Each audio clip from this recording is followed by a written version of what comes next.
Here it is, everyone, the new face of Acro. Probably got chocolate on his face and everything from it. Yeah, not on your face, but you've got it all down your t-shirt. Exactly. Person that's supposed to look half decent at Acro can't even keep himself clean. Gets chocolate down his face when he eats. Falls over when he walks, and the only time he looks half decent is in the air. So you reckon, do you? I do say so myself. He's out thermaling you, and he's thermaling twisted. Come on, Reese. He's fucking catching you up, man. Jack Pimblett has out thermaled us in twisted. Jack, you are a legend. Look at the state of him.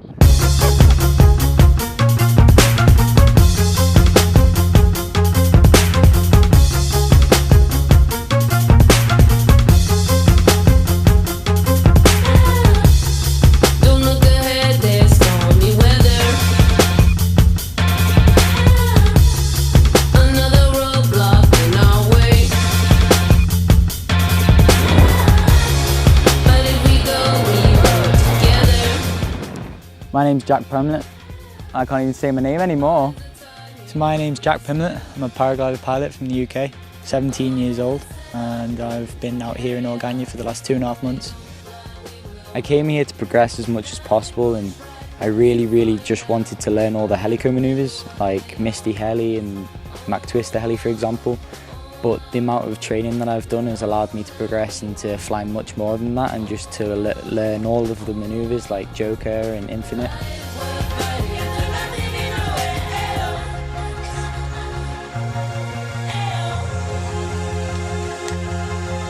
The first time I met Jack was on the Canary Islands, on a small island called El Hierro.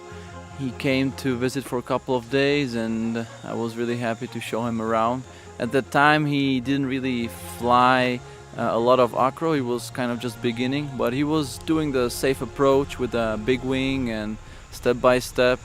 Ever since I was young, my dad got us into a lot of sports. I did kayaking, snowboarding, abseiling, rock climbing, everything you could imagine, even football and all the other kind of regular sports, as well as all the other extreme sports. All this kind of crazy stuff, which is a great experience for any young person.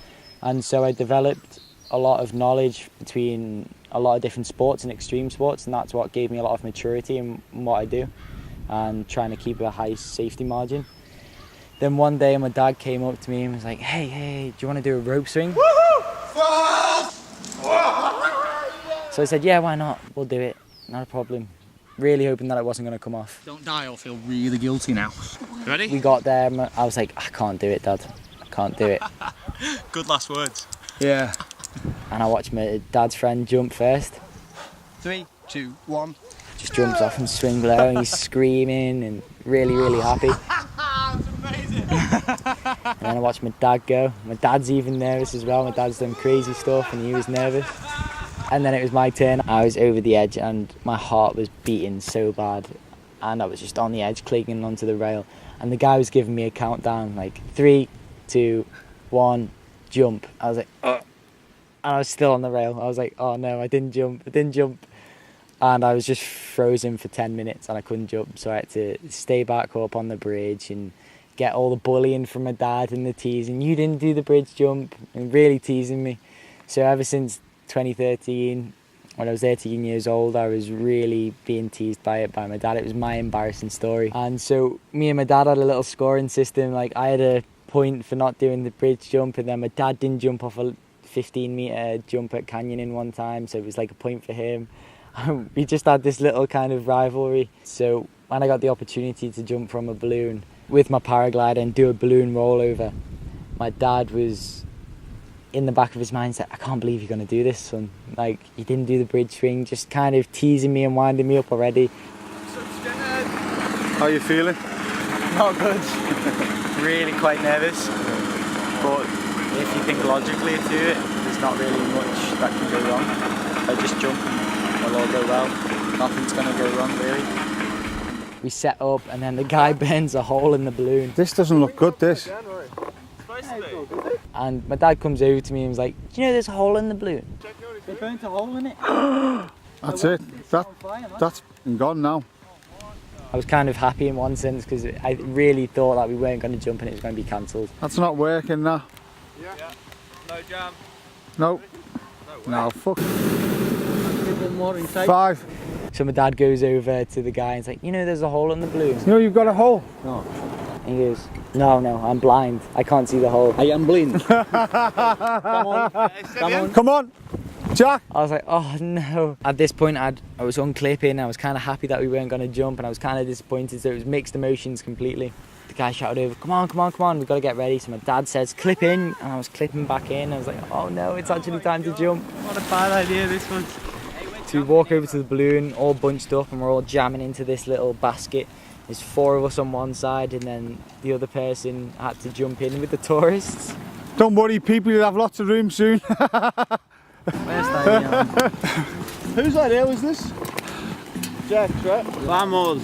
Vamos.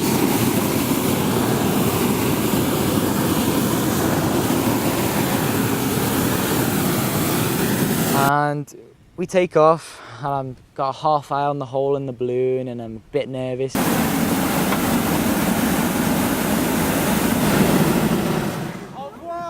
Peace out, brother. Oh, this isn't so bad. We take off and it's only like 50 metres. Oh, it's gonna be easy, it's not a problem. Don't forget where you landed, Jack. And we climb a bit higher, and I'm really nervous now. My heart is beating like mad. There's dead silence in the basket, and Brooke asked the question, he's like, is everyone okay? And no one replied. We're climbing, and we look over and it's like, oh crap, that's so high. And the guy says, okay, the first one should jump now. Cool, okay. One for jump. Am I rolling? Yeah. Can I go first? Yeah. Everyone's like, yeah, you can go first, of course. So Brooke sets up and he gets his lines all sorted out, and it was just a pain. I couldn't expect how much of a faff it'd be to set the glider up. The glider's blowing back, I can't see it so much. How do you open the glider? He spends 10 minutes setting it up Ooh, this is fucked. 1, 2, 3, spaghetti-o! and jumps, and it opens perfectly. So I had a bit more confidence in that it was going to work. It was my turn. I lashed my glider over the side and started setting it up, and the glider wasn't opening, and I was really, really nervous. Oh, it's not opening, man. I'm filming. I had to climb up onto the edge of the basket, holding on to the railings up here. Oh no, I don't want to jump from that. Someone started pushing me up from behind. I was like, no, don't do that, I'm gonna fall. Wait.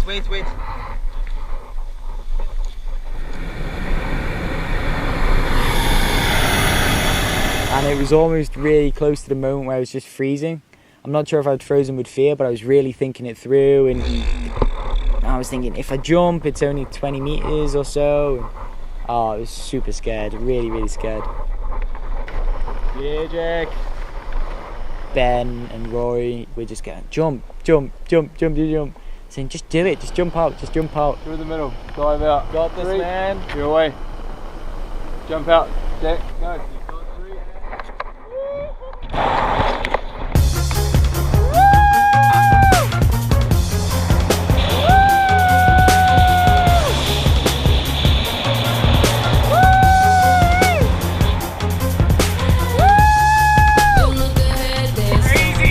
As soon as I'd let go and jumped, all of the emotion was gone, and it was just pure euphoria. Even during the free fall, and I didn't even see the glider had opened yet, it was just like complete peacefulness.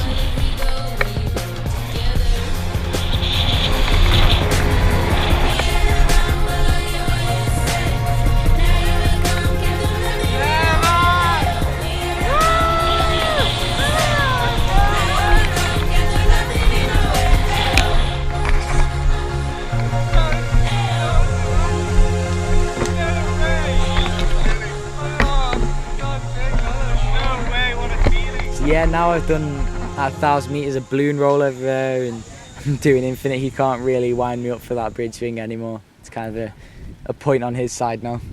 He's got to do one next. The way Organyà works, you have to get into Organyà time and realise that everything is much more tranquilo. And the day doesn't really start in the high season in July. It doesn't really start till 1 or 2. And so what we're doing is we're just going to bed late, eating dinner late, getting up at midday, having a siesta again after I've just slept for 12 hours. So everything is completely different to the UK, where we'd be up at 7, on the hill for 9, ready to launch at 9:30 and ready to go. So when Ian came out to film me here, and he was very agitated, he was like, come on, we need to be on the hill, we need to film, and we need to go do something and be very productive. And I was just sat there like, tranquilo, be very, very calm, there's no point, you need to acclimatise to Organyà time. And he had this crazy idea that we should just go for a pre-dawn hike and fly. And I was like, oh, I've been here for 2.5 months and managed to avoid doing it, and now you've got me to do it. 18%. What does that even mean? Reese Fisher arrived and we decided, all right, if he's going to be here, it's a pretty good idea and we should go. I was like, okay, we've got to do it then. But Ian's one of those guys who has the crazy idea to go for a 5 AM hike while you're enjoying a 2 AM pizza.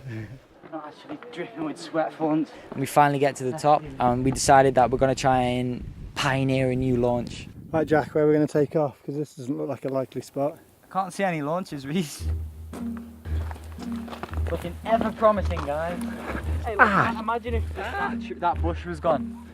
If that bush was gone, you could easily do that. Can we make it go? Hey, what's this? It's not a launch, that's what it is. It's a possibility. If you look at it and then kind of like squint your eyes and hope. Hey, this is not bad though. No, that's pretty horrific. I guess your reward is to just fall in the trees. I don't want to do that though. Not really. You've had experience of being in trees here and hanging off cliff faces, haven't you? So It's not good for morale. we're just weighing up our options, Jack, and I think the best option is to walk down. But that's a long way. I don't like hiking.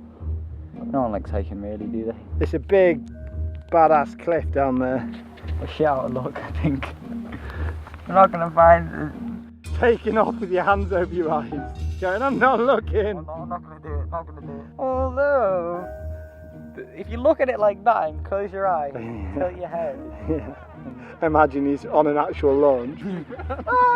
Just running like a maniac and forward launching. And then when people are watching the video, they're going, why do they just run at trees? Right, go on, give me a demo.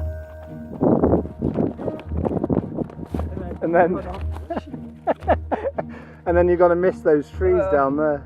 I'd definitely hit that tree, and then I'd hit that tree, and then hit that tree. Bang, bang, bang.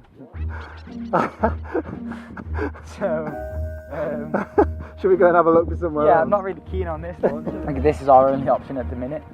There's a launch down there, but it's in the lee side, and we've got quite a good northwesterly wind. And about an hour, 2 hours of finding every nook and cranny that has the slightest bit of space. We're like, yeah, we could launch here. We just have to run, get the glider up, and then jump off this cliff. I don't think the glider's going to be up by the time I leave this area. So I think we have to just bring it back onto the bushes and then really kind of run. Yeah. The fact that I was on a 16 and it has a really bad glide, Ian and Reese saw me take off fairly easily and thought, God, we'll make it out here quite easily on our big wings. Really isn't a big takeoff, but it'll be alright. Jack got off, that's right. And Ian had a bit of bad luck with the weather and the gust just hit him from behind and put his wing right in front of him and he just tumbled down the hill. So this is why we look for grassy meadows, right? And cut himself up a little, but unscathed. He came out and relaunched. Good, give it a good tug. Unfortunately, there was no thermals at the time, but it was really nice fly down. We were super happy to have just hiked up and done something that morning. Nicely done!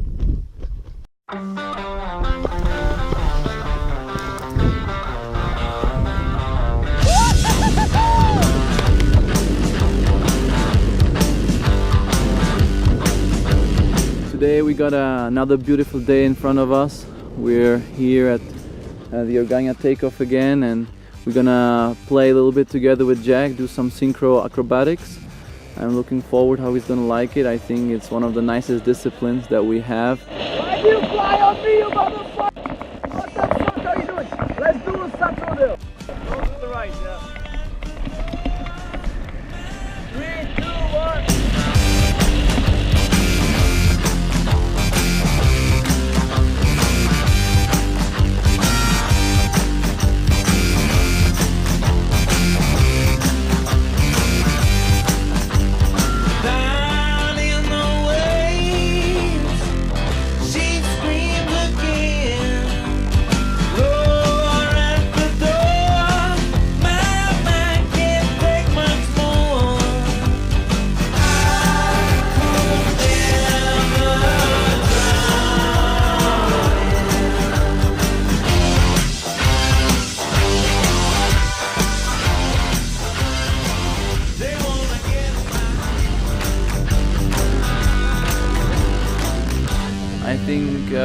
Jack can be very happy for having such a great dad that gave him the inspiration and that gave him positive aspects for his flying career. I think Jack has a bright future. It's all about the attitude. The attitude is more important than the altitude.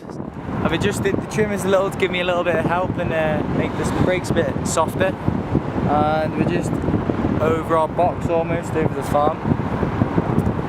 And then we're going to parachute and give it a go. Hopefully the brakes are a little bit easier to put into parachute. I finished it off with doing a little bit of acro and doing some wingos, big wingos, heavy spirals and sats with him. This was the first kind of soft acro he'd done and kind of inspired him to do some acro in the future. It was really cool and I was really happy to do that for him. It was your first acro on tandem, wasn't it? So it was good for both of us that we did that. So how does it feel that you've inspired someone? You can see that sparkle in somebody else's eye that you feel. That was insane. Oh god, that was a weird feeling. You're not f***ing joking. To inspire someone to do that or see the sparkle in their eye that they want to start acro now is really, really nice. Looking at all the other pros that I've watched videos of and they inspired me and maybe even now I can start inspiring other people, I guess. What the fuck? What the fuck?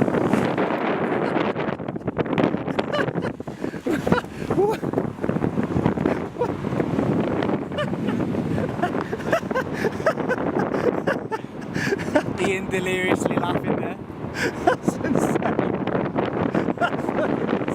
Taking someone on a tandem flight and doing a little bit of acro with them and it inspired them just to want to do more. It's an amazing feeling to be able to do that. Yeah, so last day in Organyà, conditions are booming, more like July than September, and we've been up for hours, we're absolutely exhausted. I'm on tandem with Reese, somewhere below us, in fact, knowing Jack, probably not below us, he'll be above us by now, and I don't know where he is. Oh, there he is, he's just below us, which doesn't happen very often. Even with an acro wing, he normally outglides and outthermals us. Surprise, surprise, I got a warning from your eyes, but you won't admit it, of course. 10 days ago I got a Facebook memory which my dad tagged me in. It was a picture of me in a field ground handling my dad's old 28 square metre Sigma 4 and now I'm here out in Organyà flying a 16 metre piece.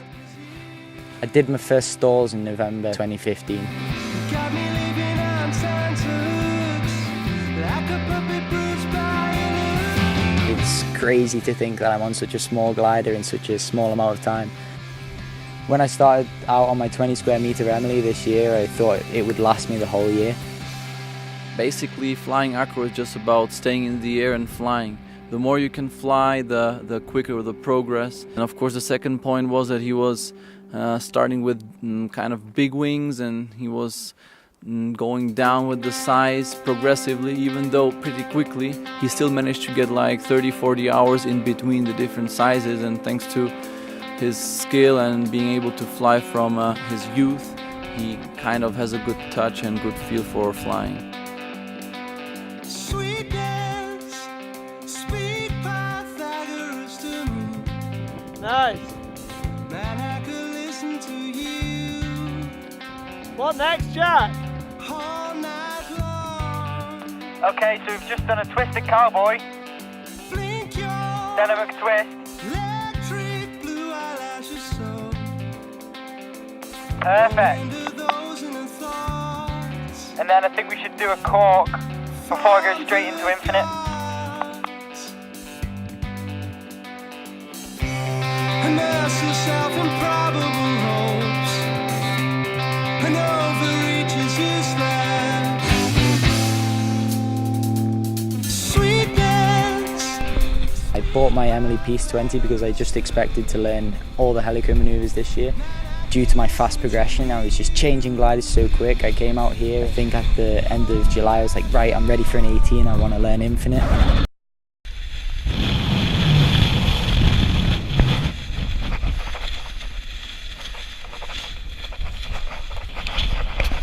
Speak Pythagoras to me. So just explain to me what infinite is.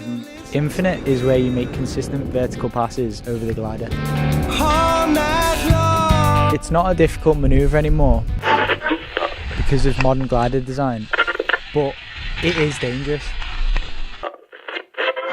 With Brooke Watnall, I managed to learn very safely the technique, and I couldn't have imagined to be doing infinite, beyond my expectations completely.